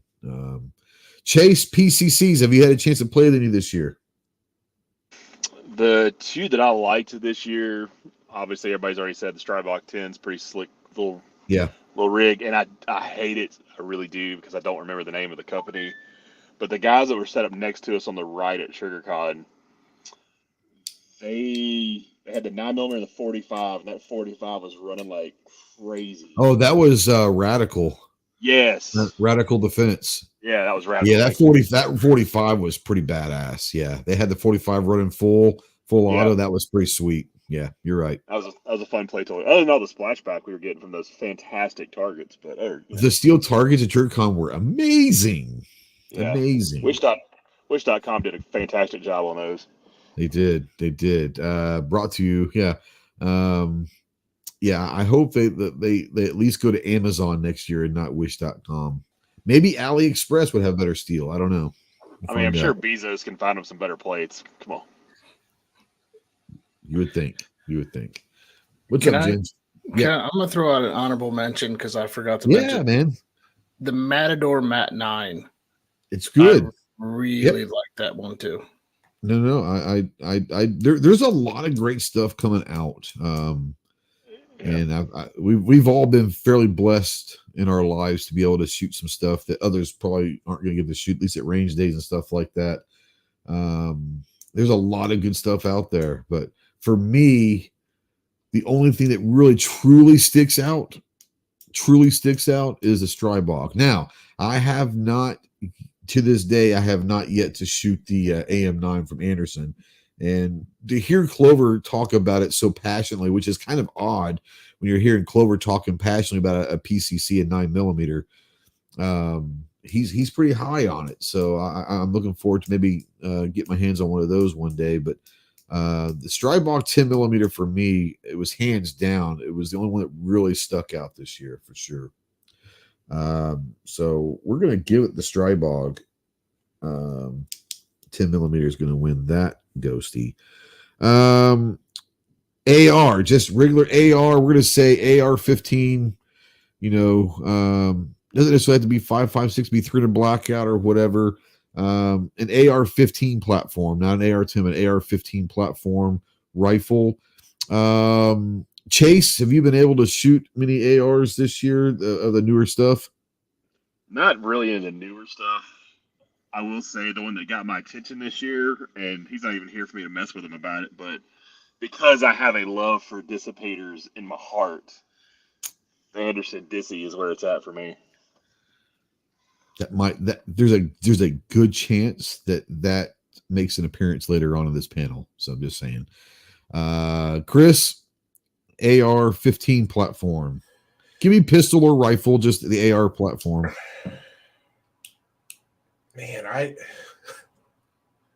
don't know. I didn't really shoot any new ARs that came out this year. Did you shoot anything at range day that sticks out in your mind?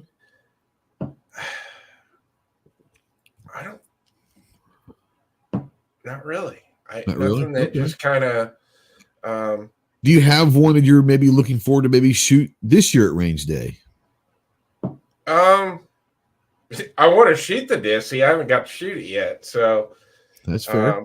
I am excited about that, but the only one that really even rings a bell for me at range day was at the Faxon booth shooting that 8.6 blackout. Oh, the 8.6 blackout, yeah. Yeah, but we're talking more of not so much an AR-15. So, but that's kind of the one that just sticks out at range day that I just wanted to keep shooting. But Yeah, no, I hear you. Ginger, what about you? AR platform? I'm gonna have to give it to the Dissy, but the Radical Defense came in a close second. The Radical was good. You're right. Yeah, for sure. So that gun for me is like, it's like the Matador. I got up to handle it, didn't get to shoot it, and I really liked it. Yeah. I'd have to say that Radical Defense is a good one. I haven't shot it, but when I was at AIM It's Day, good. Radical was there, and I got to, I did an interview with him about the gun. But yeah, it's definitely feels good. But oh yeah, I got to shoot it yet. Faux shizzle. Clove, AR platform this year. Anything stick out in your mind from range days or different things? You know, I mean, the Dissy's cool, but it's one of those things that a lot of people kind of was like wow factored. And don't get me wrong, I'm happy to see what Anderson's doing and extending the product line, and it's certain, like I said, it's certainly cool. But for me, I mean, I've had a Dissy and 6.8 SPC for a very, very, very, very, very long time. Right. So it's like, oh, okay, it's a Dissy. Like I did that 20 years ago. So what took you so long, Anderson? But for me, like the one that stands out because it was SHOT Show this year, and I was like, what in the world is that hanging on the wall of the Bursa booth? It's Oh yeah, AR. There's an AR-15 in the Bursa booth. What in the it's solid, man. And that just is an interesting thing. You don't think AR-15 when you think Bursa, and it's been a great rifle. I hadn't had any issues with it. Yep. For me, it's a Dissy. It's awesome. It's awesome. I've enjoyed. I still keep it in my truck a lot, and when I go to the range, sometimes even if I'm not really doing anything, I'll just pull it out, put a mag through it. It's just so fun to shoot. It's just a great. It's a great throwback for me, especially because I threw a carry handle on it, and so the clamshell handguard and like that brings back the old A2 for me, like the boot camp, first time I ever really shoot a gun. That's kind of the setup that we had. So it's sentimental to me, the way I have it set up. So I'm all about the Dissy. I love it. And it runs great, by the way. Like zero recoil, like almost negative recoil. Let's just be honest. It's just phenomenal. AR-10, any caliber, but the AR-10 platform. Clove, we're going to start with you. Anything that kind of sticks out in your mind in the AR-10 game?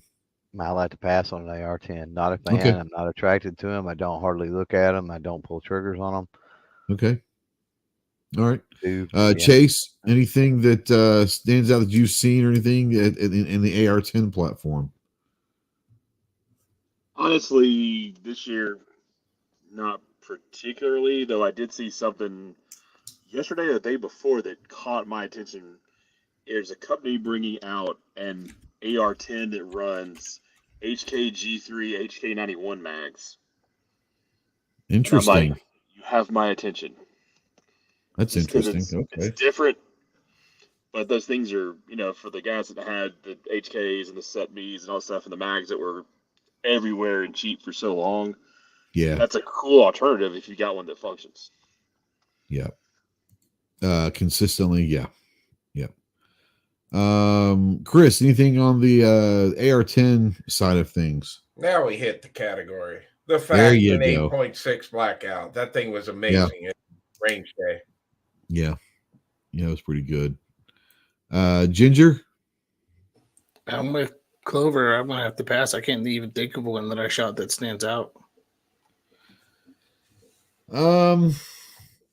So for me, I got an AR-10 this year, so it's my first AR-10, and I love it. It's the Anderson AM-10 Ranger, the Ranger 2. That's really this year. I'm trying to think of anything I shot at range day. I know I did, but they weren't anything like new at range day. They were, just the older AR-10s, but they were putting new optics on. So the rifle system itself, I don't remember anything that were new to me this year. So I almost had to bow out. So I'll tell you what we're going to do. You said Chris, we're going to get to who you said. Was it the Faxon? Is that what you said? Yeah, we were at the Faxon booth when we were shooting that 8.6 blackout. Now, is it a Faxon actual rifle, or is it more their barrel, or what? I would assume it would be their barrel. I wonder what, because they were kind of one of the. They built a full gun this year too. It was okay, like so that might have been it. $3,000 for the gun. We're going to go with that one since none of us really had one, and not that I'm not saying that the Ranger 2 isn't great, but it's not a new gun. It's been out a couple of years. So we'll give it to the Faxon 8.6. How about that? I'm trying to see anything else out there. Anyone else? Gort brought up the Ruger, but man, it's been so hit and miss. There's been YouTubers that have had nothing but trouble out of it, and then. Yeah, I don't see myself giving Ruger a ghosty. Not because I don't like the company or anything. I just they haven't been great in recent years, put it that way. Yeah, I heard they're hard to work with. Wow. Okay. All right.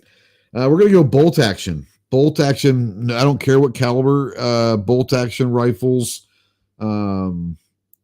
Chase. Anything that stands out in your mind for bolt action this year? I do have one. I want to make sure I get the model right. So come back to me in just a minute. Yeah, I will. Clover will come back to you on bolt actions. Anything bolt action that you remember shooting? You know what? It's been really thin on bolt actions this year. I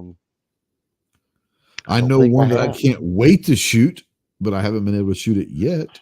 Yeah, it's true. I can actually think of a couple, but yeah, I don't know that I pulled. I mean, other than stuff I've got around here and I had already, I don't know that I've pulled at a range day or anything like that. I don't know that I've pulled a single trigger on a bolt action this year. Yeah. So, yeah, I may have to just Okay. Skip. Ginger. I'm gonna have to say it was the Springfield 2020 Red Line with their carbon fiber barrel. That was a fun gun to shoot in 308. Okay, which one was that again? It's a Springfield 2020. Springfield. Okay, Springfield. Yeah, Red Line. Okay, I'm writing that one down. Chris, bolt action. I didn't get to shoot it, but I got to handle it down at Aim Day. But I got to go with that Aero Precision Solus. Oh yeah, I have not handled that one. I'll write down Aero. Chase, can you remember? You found it yet? Yeah, I was trying to unmute my freaking mic. I was being stupid. It was the Bergara Crest. I was like, I gotta make sure it's the right model. But yeah, the Bergara Crest was a slick little package this year. Really, really ergonomic rifle. I liked it. Yeah, I liked it a lot. Not going to be the same model, but mine is a Bergara, but it's the Premier. And I'm not sure. There's several different models of the Premier. It might be the competition, to be honest with you. But there is a Bergara Premier that they went in cohorts with US Optics on. Yeah. And I think that might be the competition one, but that chassis rifle. Yeah, that Bergara Premier is badass. Yeah. And I shot that at range day, and it was nice. For nostalgia, if you ever get your chance to play with one, they only did a small run. I got to play with it last year. It'll tingle your little Marine heart. You know, they did the M40-ish. So they did a reproduction of a M40, which was real slick. Really? Yeah. Who did? Bergara? Bergara, yeah. Really? 308 McMillan stock, like to the T. It was nice. They did some tweaks to it to kind of bring it into the modern world, but it still looked like an old school M40. It was pretty cool. Interesting. You know, another one that now I've Yeah. never got to shoot it, but it was at NRAM. Was Nosler came out with their own bolt action rifles. Man, God, the action was so smooth on that gun. I have Yeah. not. You know, they actually call it the M40-ish. Yeah, M40-ish. Like they literally call it. I thought you were just saying it's an M40-ish, but no, it's No. called the M40-ish. That's hilarious. Yeah, they only made like a couple I of haven't- them. I haven't shot that, Chris. I don't think I've ever seen one. If I have, I don't remember. Yeah, we were walking by the Nosler booth and I saw those guns on display and I went over there. And I mean, they're beautiful guns too. And I started, but way more than what I can afford. Yeah, Definitely nice. there I sold is those one. first generation of those rifles, Chris. They actually, for the money, are pretty solid rifles too. Interesting. I know there's one that most of us, if not all of us in this panel, are waiting on, and we're all waiting for the Anderson bolt action to come out. And I talked to Kyle about it a couple weeks ago, and the engineers are causing issues, not because they're causing issues, because they want it to be so right. They keep tweaking little things, and every time they tweak something, it pushes that out a little bit more. But eventually, you're saying they're doing the anti-big green thing. They are, yes. But yeah, no, that's that. I can't wait. I'm not going to say it's going to be the best bolt action of 2024. I don't know, but I'm definitely looking forward to that more than any other bolt action of 2024 as of right now, for sure. We got a decision. We got the Arrow. We got the Springfield. Was it the Springfield, the Arrow, and the two Bergaras? We got a decision to make. So let's hear out in the audience. Chris, Clover, what's up? I was going to say I passed, and I mean I can make a judgment call. Just You can make a judgment call, and if you want to, sure, you can do that. No trigger time, but I would agree with Chase on the Bergara he's talking about. Okay, so the Bergara, and that was the model of the what? Chase knows for sure. Crest. Is that what it was? The Crest? Yeah. Crest. Okay. It's technically the B14 Crest, if I remember. Well, right, yeah. But the B14, most everything they have is the B14 series now. So why don't you just make it B14 and be done? I could just say that the B14 because it's the way that can almost win every year. Let's be honest. Well, this is true too. Yeah. But we'll call it the actual Crest. How about that? Because I want to say that even the Premier line that I was talking about, it's a B14. It's just a Premier. So yours, I guess nice. technically, huh? I said your setup is nice. No, I'm talking about the one that the one that's the Premier that I saw and shot at Range Day, with the one they did with US Optics. It's the Bergara Premier, but it's a B14. Now my B14, I love my B14. Yeah.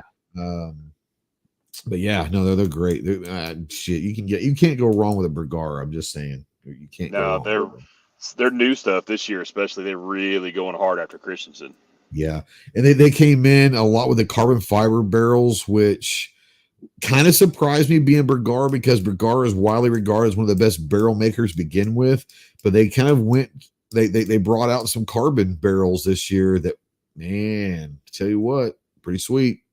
But it was kind of surprising to me to see the carbon stuff out there, So, but yeah. In the hunting world, you got to do it now because all these guys. No, I get. I'm just saying, it surprised me that Bergara jumped on that so quickly. Yeah, I mean, guys are running cans now. Guys are doing short, even in big calibers, are going shorter barrels. They're buying stuff to like stalk elk and that. And they need to be lighter. And I get it. Oh yeah. Last one, it's firearm related. We're going to go shotgun. Chase, let's start with you on this. Any shotguns that stick out in your mind this year? Honestly, not really. I mean, I looked around at some shotguns this year, but nothing just jumped out at me and made me go, "Ooh, I gotta have it." I don't know, just nah. Yeah. No, I get it. I get I know it. it pain. I mean, I know it pains it because I do like shotguns, but like this year, I didn't see a shotgun this year that just did it for me. Yeah. Chris, bring up shotgun 2023. I'm kind of with Chase on this one. Just nothing really. But I'm not really a shotgun guy either. So I'm not either. I mean, yeah, for the most part, yeah. we gotta I think we're gonna have to lean on Clover on this one. I don't want to lean on Clover for anything. I don't trust him. But, Ginger, help me out here, because I'm not going to pick a shotgun because there was nothing that stood out in my mind. Does it have to be new for this year or new that? No, it's just something that like is new to you this year, like the ones that you worked with this year. So there's two that stand out. The one is the Origin 12 from Fostech, and the other one is from SDS Imports. There's Banats.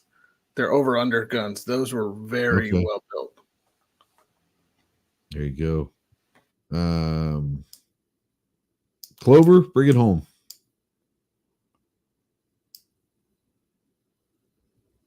Fine mute here. Man. I'm gonna go with that. I'm gonna go with that Spandau Target. Okay. Pretty much got to go with that over and under, I think. Did get to play with some SHOT Show range day. Played with several during the Trigger Con. Man, as far as just being it's just nice. Just very nice put together shotgun with some cool options and other things, and 30-inch freaking barrels. How can you not like that? That's true. For me, it's there's only one that I've really worked with this year, and I shot it at TriggerCon. They sent me one, but it's the Mac 1014, which is the Benelli M4 clone. It's the Marine version with the pistol grip and all that. I've shot it here. I've put like 50 rounds through it. But I shot it a few times. They had it out at TriggerCon with a suppressor on it, and it was pretty damn cool with that one too. That's what got me excited to begin with. So I mean, for me, with lack of shotgun experience this year, I'm going to go with the Mac 1014, which is the M4 clone, the Turkinelli, if you will. Go ahead, Chris. The side chat did throw out a good one, and if it did come out this year, the A300, very beginning of the year. But the A300 Patrol. Yeah, I'm not so sure that did. So I don't know if it did. Yeah, and someone even brought up earlier, and I don't know if this was this year or not, but maybe they didn't bring it up. I thought I did. Maybe I was thinking about it. The 1301 Tactical. Was that this year or was that last year? I'm going to say it was last year. I haven't shot it, but it looks pretty damn badass. But I'm not sure if it was this year or not. Defense Stat said it came out in 2023. Okay. Yeah. So I just looked it up. So the Ultima Patrol A300 is considered a 2023 shotgun. Okay. We're gonna have to. Do we want to give the ghosty to the Spandau, or what was the one you had, Chris? I can't remember what you chose. I didn't really choose one. Oh, I really do like that one that you just reviewed on your channel. Yeah, it's a badass cool shotgun. No, it's a badass shotgun. I mean, I shot that one. I shot that one too. I preferred the wood version and the blue. And but did you like the shotgun itself? So I would dump mine just for the sake of trying to break a tie and go with the 1014. Yeah. Oh yeah, that 1014 is great. Okay, you guys okay with the 1014 getting the nod? Oh yeah, it's got my vote just because of the nickel finish on it. The nickel finish is pretty badass. Yeah. It's right here. It's pretty. I'm sitting there looking at it right now. It's a pretty shotgun for me. And for me, you guys know, for me to say it's a pretty shotgun, that must say something. So, all right. So we're going to have some fun with some other kind of ghosties that we're going to give out. We're going to give it the best Pew Pew Performance Award. This could be like more gun channel stuff that we're going to, people that we've watched or we do watch and all that. Let's kind of go through the gun channel that like the most entertaining, gun channel, if you will, that you guys like. We're going to call it the best Pew Pew Performance. Chris, we'll start with you. Who's kind of like a gun channel that you think is most entertaining?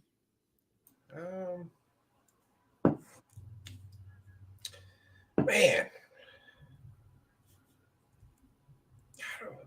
like we talking like entertainment, like fun, like like what's a gun channel that you have like fun watching?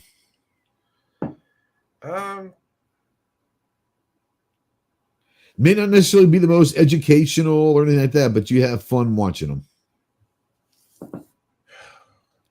You're gonna have to come back to me on this. All right, I will. Ginger, entertaining gun channel. Only because I was on his channel this year, I'm gonna go with Mr. Big Kid. Okay. I will say that. Well, I think Steve's going to win a category that I've got coming down the line here. But Clover, what about you? Most entertaining? Demo Ranch Age Kids? Yeah, no, not even close. You've really stepped up your game on some stuff, so I'm going to go with Ghost Tactical. Wow. I wouldn't even put myself in that category, but I but appreciate you it. have. I've tried to be entertaining this year. You've had some fun this year, and I've had some fun. I think it shows. Yeah. I've had some fun this year. I'm trying to have more fun. You're on the board now. I'm on the board. All right. Well, I appreciate you. Check Praise Hill, praise Hill. That's coming, baby. That's coming. Chase, entertaining channel that you've enjoyed this year? I mean, hands down, Chicago Mike the Shooter. That's fair. Booth coverage, especially. Yeah, the event fantastic. booth coverage videos are unbelievable in so many ways. Should we save that for best intro category? I've got something for him. Okay. So yeah. Okay. Yeah, I got something for him. Chris, coming back to you. All right. So I guess this guy's been on YouTube for a long time, but I just stumbled on his channel a couple months ago. But okay, kind of enjoyed it. He's not a real big channel, but he's not small either. But I've really been enjoying watching Tiberius Gibb, I do believe. Yeah, Tiberius is really good. Yeah. I've actually really enjoyed watching his videos. Yeah, he's been around a while, but he's good. Yeah. Matter of fact, I was going to say pulling our tactical for me, but Tiberius, solid choice. Anybody have? I know everyone that you guys have mentioned, of the ones that have been mentioned, I think Tiberius is probably the most legit, entertaining. You guys have a problem with them getting that? Nah.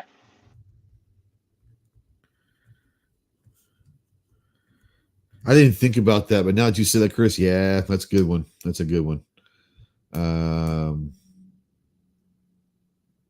Tactical Armament is giving shit to T-Rex. I don't know. Honest Outlaw's been mentioned out there.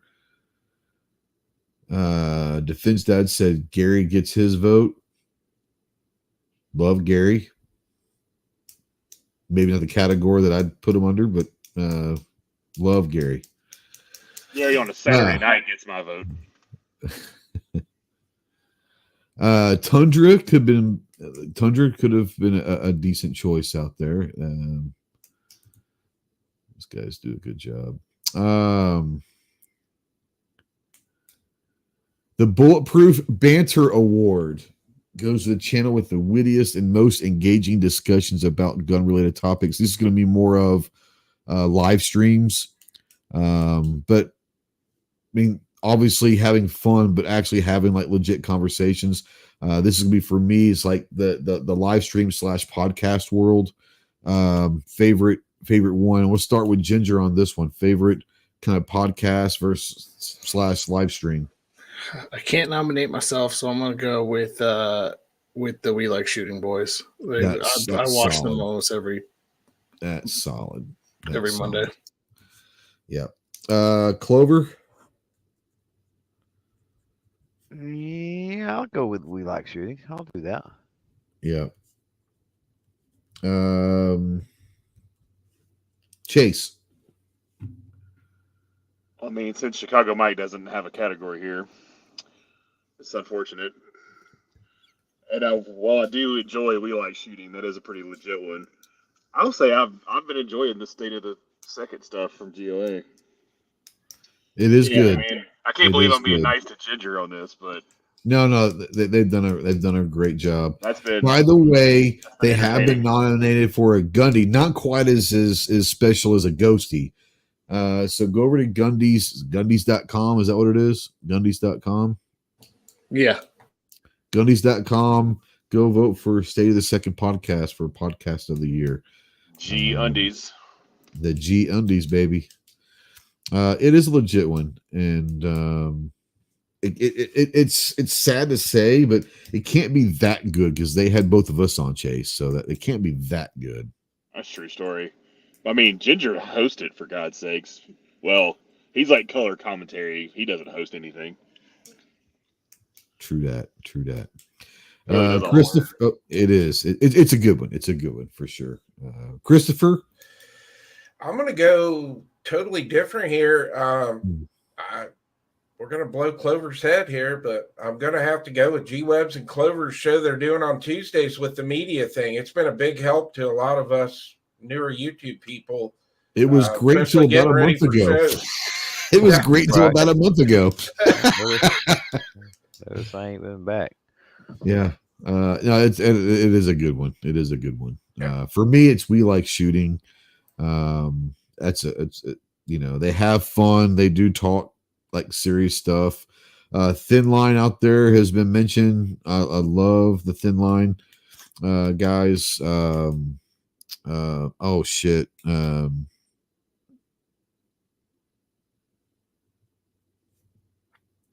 Walsh. Met Walsh a couple years ago at SHOT and is a really, really good guy. But Thin Line, yeah, like them a lot. But I'm going to give it to We Like Shooting. I think that's probably a legit one to, yeah.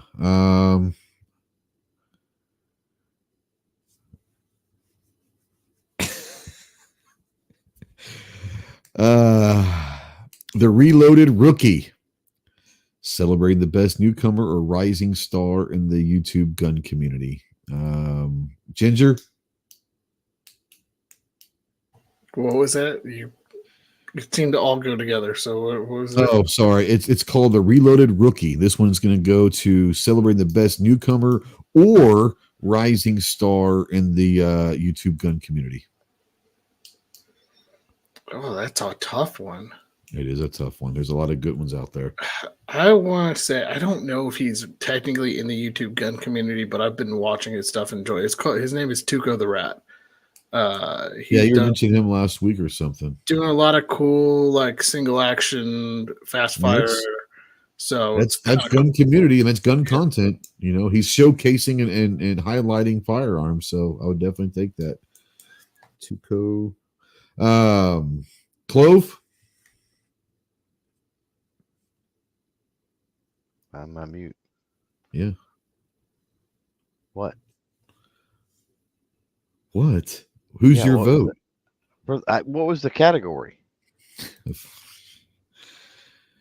I'm calling it the Reloaded Rookie, celebrating the best newcomer or rising star in the YouTube gun community. Chris from the 740, of course. Yeah, I get it. Chase, what about you? What are YouTubes? He's going to Chicago, Mike. He's Chicago Mike to shoot a. He's trying to get Chicago Mike an award. There's going to be an award coming up. There's going to be an award coming up for him. No, I mean, in all honesty, Chris has been doing a really good job this year, so I'd probably say Chris. Yeah. Chris, who's your vote? You can vote for yourself. It's okay. I'm going to actually vote for She Fires. I love what she's doing over there. Her and I both started right at about the same time. Yeah. Yeah. I would say that I would 100% would go with She Fires if there wasn't a guy named Chris from the 740. And I'm not saying it because you're here. I tell you what, you impressed everyone that I know at SHOT this past year, and how you worked that show being a rookie, and what you've done since, the quality of video that you're putting out, the amount of content you're putting out consistently. I don't think there's any doubt in my mind that, I know you just reached 5,000 not too long ago. That's not even a fraction of where you're going to be, bro. I could see you at a 6-figure channel. I really do. I see you as a 100,000 sub channel one day. I think you've got the chops, and not many people have the chops. I think you've got the chops. So, not saying it because you're here. If you weren't here, I would say the exact same thing about you. Chris, you got, this is your award 100%. So, I mean, you don't get anything for it. You get you'll get an Instagram post and all of that. I might have to bring you something to SHOT as a little gift. But are you flying or driving to SHOT? Oh, I'm flying. I'm not driving there. Okay, I'll have to give you something else then for SHOT, because it won't be something you can probably fly home with. But I'll get something. But yeah, I mean, you've done a great job, and I look forward to seeing what you're going to do in years to come. Thank you. I appreciate it. Rookie of the year is Chris. All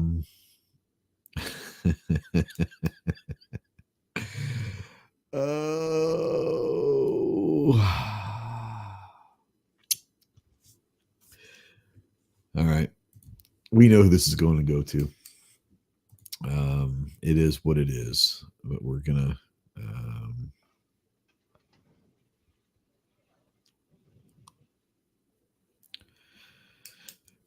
I've called this the Silent but Deadly Award.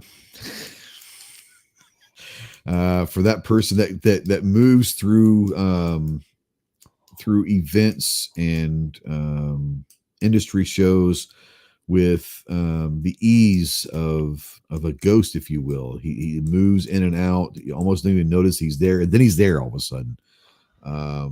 Who's getting the Silent but Deadly Award? Christopher, start with you. There's only one right answer. Let's be honest. I don't even know where to go with this. Sure you do. This award was created for one person only. I've drawn a blank here. What's up, YouTube? What's up, YouTube? What's up, everybody? Oh, okay. All right. Swift drivers unite, bro. Swift drivers unite. Uh, This is the guy that met him in person at NRAM. I believe it was NRAM. And the dude just pops out of nowhere, in booths. And he is the master of the 27-minute intros. But he can pop in and out without you even knowing. He pops into conversations without being invited. That's an impressive feat in itself, But yeah, Chicago Mike the Shooter Faux Shizzle wins the Silent but Deadly Award. I mean, to be fair, he is a ninja, so they can do that. I'd like to thank the Academy. Thank you, YouTubes. Thank you, everybody. Thank you to my buddies at Swift for causing the pile up that got me here. We gonna do some intros. Hold on. And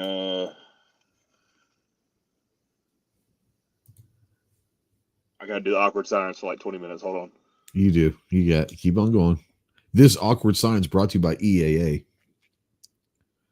I mean, I think that's about how that would go as far as an acceptance speech.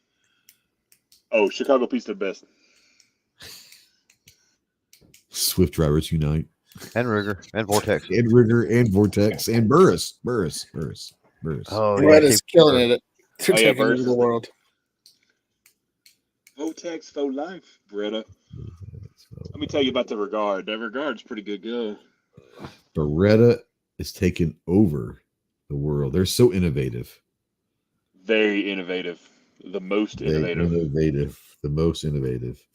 I agree with Rob. New York pizza always wins, 100%. I am much more. Chicago pizza isn't pizza. Let's just be honest. The next one is going to be Bullet Time Cinematography, channel with the best cinematography. I think this is hands down. If you know him, for me, it's Mr. Big Kid. I think Steve, and he has been for years, is one of the best cinematography channels out there. The way he does everything, it's just phenomenal. Ginger, obviously, I think I know where you're going. I'm going with Steve. Yep. Clove. Yep.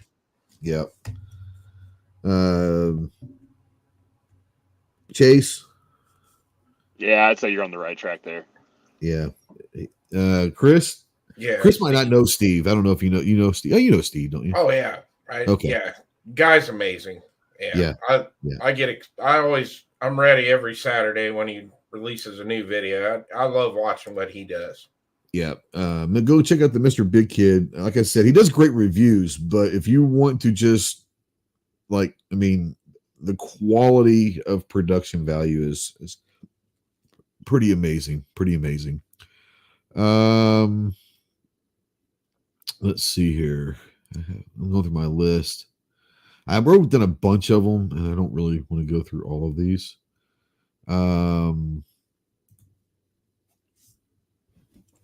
This is the big one, though. We talked about this last week, and the Gundies have like the most influential channel. We're going the least influential channel. Who out there is hands down like the least, like if this guy says to go buy something that you're buying the complete opposite of. This is obviously in jokingly manner, but who is the least influential channel that you like to watch? Chase, I'm going to start with you. I mean, probably that leprechaun dude that tells everybody how great things are. He's pretty bad. Yeah. I would agree with that. I hate that guy. He just wants a award. That's all he wants. He just wants a fucking award. You know? He wants to be able to put that on his. He's gonna put that on his resume, homie. He's gonna be a dad bod. He's gonna be a Hall of Fame. He's not gonna put what Hall of Fame on his business card. He's gonna have Hall of Famer and award-winning content creator on his business card and his resume. Got to rock a Lucky Charm shirt and a Bucky's hat while you do it, though. That's right. Chris, least influential. I want to go with the Yankee Marshal, but I'm picking Clover for this one just because I want to see Clover win an award tonight. There's so many Yankee Marshals in the chat, and that's valid. That is a valid choice. That is a super valid choice. In a serious and actual award, there is no doubt that he probably wins. But this was created for one person, and we all know who that one person is. Ginger, you're not going to rock the boat, are you? You know, I was going to go Yankee Marshal, but Clover's got the win on this one. Clover's going to win a fucking award. I swear to God, his media kit's going to be updated by the time we get off this podcast. I've already done it. What are you talking about? He's going to put a Hall of Famer on there. He's not going to tell what Hall of Fame. He's a Hall of Fame award-winning content creator. Yeah. Like right next to Bo Jackson and the 95 Braves is Clover. I'm getting a T-shirt made that I won. What, Rookie of the Year on the Rookie of the Year, baby. Rookie of the Year. On the very first Ghosties ever. The first Ghosties, the first annual, probably not annual. You never know. We might do something. Yeah. Least influential. That was a big one. So hour 49. Chris had fun tonight. This was fun. Like I said, I don't even remember how it got brought up last week, but I knew we were going to have, I knew we had to do something with the Ghosties. So I might have to get some stickers made up that said, Ghostie award winning, I'll get you something, Chris. But yeah, no. But thanks for coming on, bud.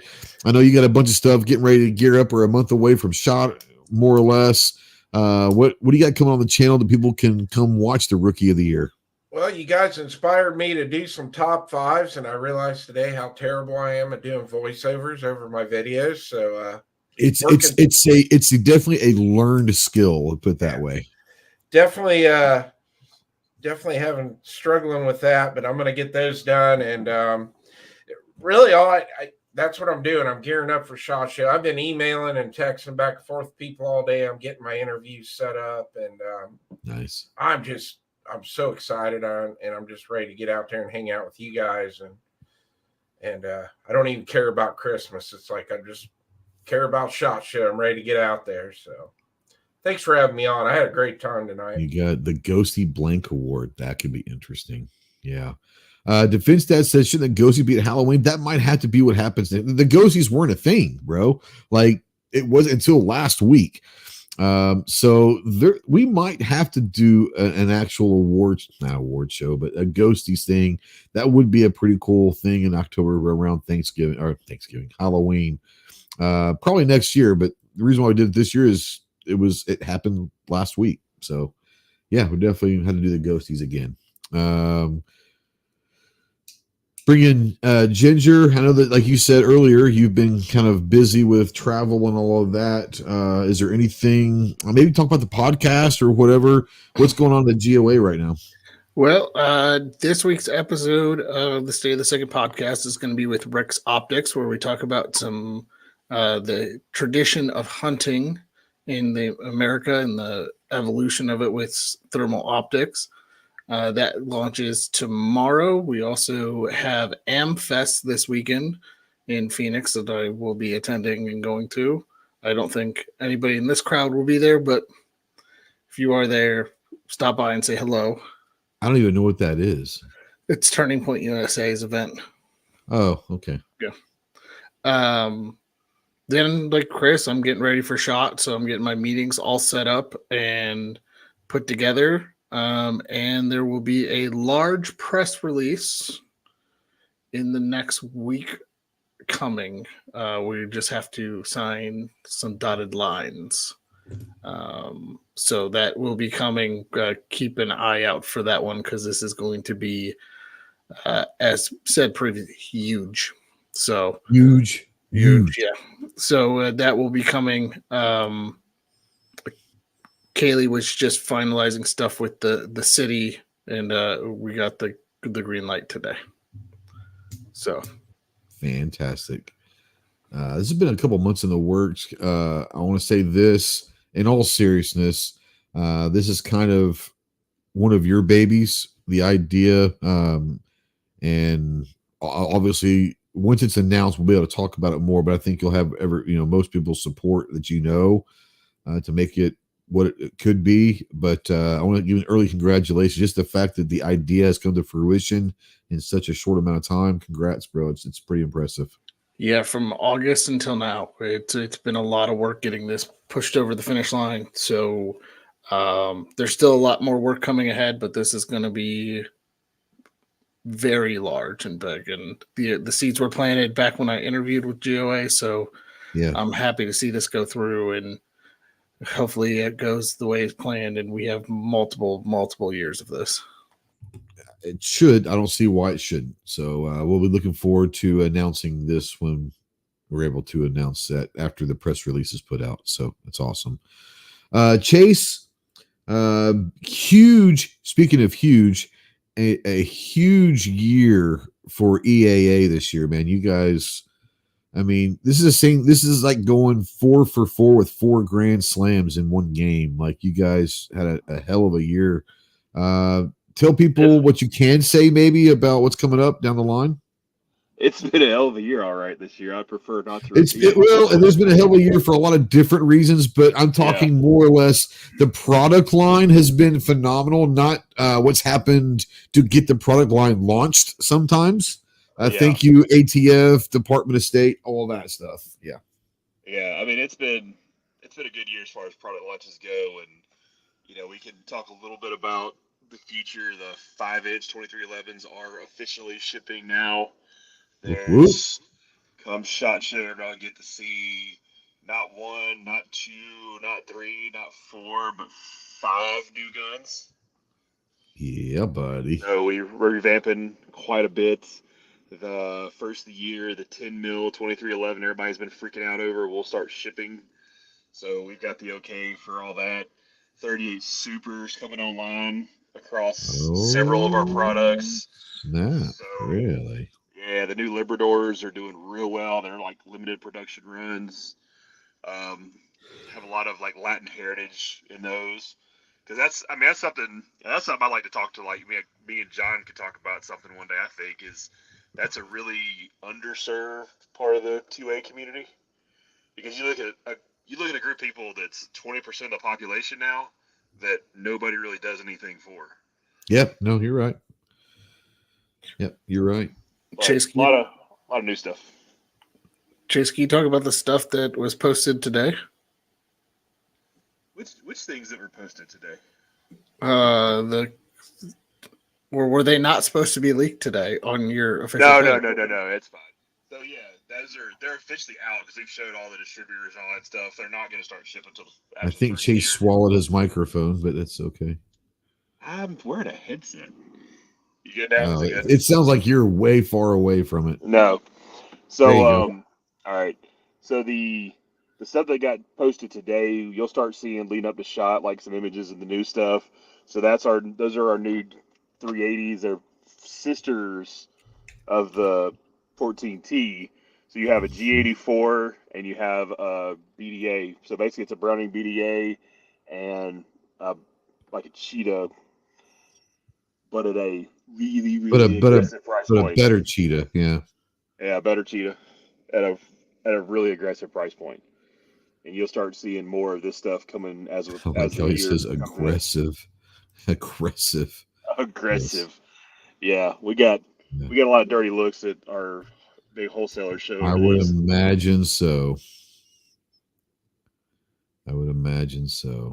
Yeah. Looking forward to you guys. Like I said, it was so funny because we were Clover and I were talking maybe, I don't know, a month or so ago on the Ghost and Clover podcast. And we were talking about EAA and what a great year you guys have had for just amazing guns coming out. And we were talking about the 2311 and the high power and this, that, and the other. And it's so funny because the gun that will probably win handgun of the year, the MC14T, was like the third or fourth gun we brought up. But that's a gun. It's like the third or fourth gun we brought up, but that gun will probably win handgun of the year next year in NRAM. So it's kind of funny when the handgun of the year might be the fourth best model that we enjoy. It's crazy. Yeah, I mean that gun's it's a fantastic gun, but it definitely has more of a targeted audience than like a 2311 or a high power or something like that. Yeah.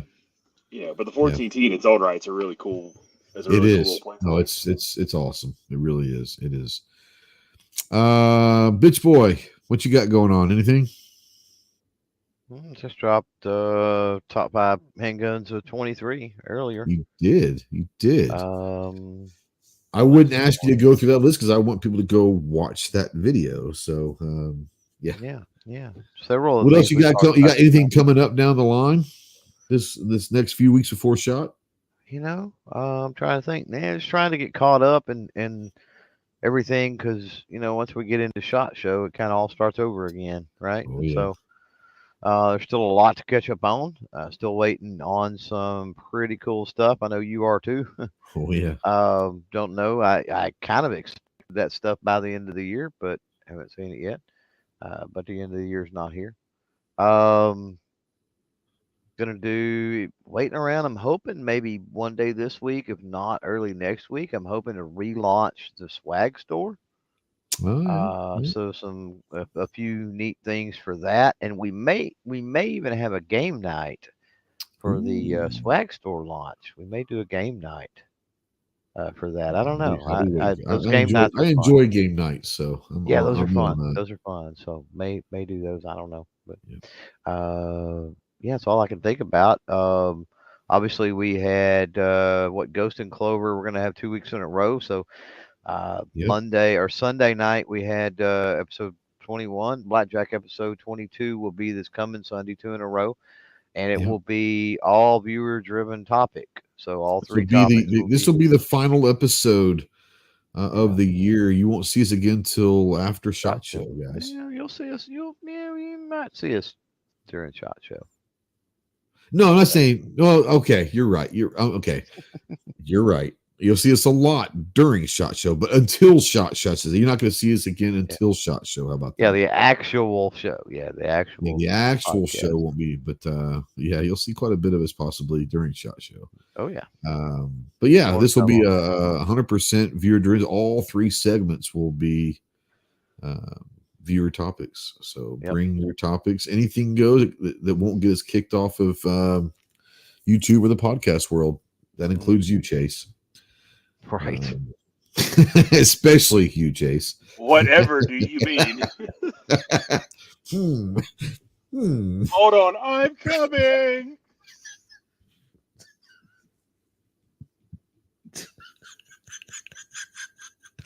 This after chat's going to be interesting. Just saying. All right. As for us, yeah, we've got we're going probably to the range tomorrow. Hoping the next day or so. We've got the new X-Tar EP9 carbine. It was released last week, or a week or 2 ago. Got it in last week, and looking forward to shooting that. I threw an optic on there, threw a light on there, and talk a little bit about that. Looking forward to it, and doing that. I've got another shotgun to be working with. More importantly, I've got something that is going to change the direction of this channel. I have a feeling. It sounds weird, but I've got a product that should be here hopefully in the next week or 2. I'm hoping. I don't really know when, but it's going to be here pretty soon. That will change possibly the direction of this entire channel, and looking forward to it. I haven't been as excited in a long time, maybe ever, for a product than I am with this one, and Clover knows that to be true. But we're looking forward to it, guys. Get out to the range, be more proficient with your firearms, stay in tune with all the local, state, and federal 2A legislation. Make sure that your elected representatives are doing their jobs. If they're not, then guess what? 2024 is an election year. We can make shit happen and get new people in office. Hold them to the fire, make sure that they are representing your ideals and everything like that, especially if there's some lawsuits going on, or especially if there is some bills being introduced on either side of the House and the floor that you don't want, or you do want. Contact your representatives and tell them, hey, vote no on this, or vote yes on this, or we'll go find someone that will. 2024 being an election year, yes, go check out Gun Owners of America. This will be gunowners.org. Go check out EAA, European American Armory, EAAcorp.com. Go check out Chris from the 740, the Rookie of the Year, and go check out the least influential gun tuber on YouTube, Clover Tack. As for us, please unsubscribe from our channel. We are here. There is nothing to see here. We do not want to have anyone around here to see the fiasco that's getting ready to happen on this channel. More importantly, guys, enjoy your freedoms of being an American, one of which is to keep and bear arms. We'll see you next week. Semper Fi.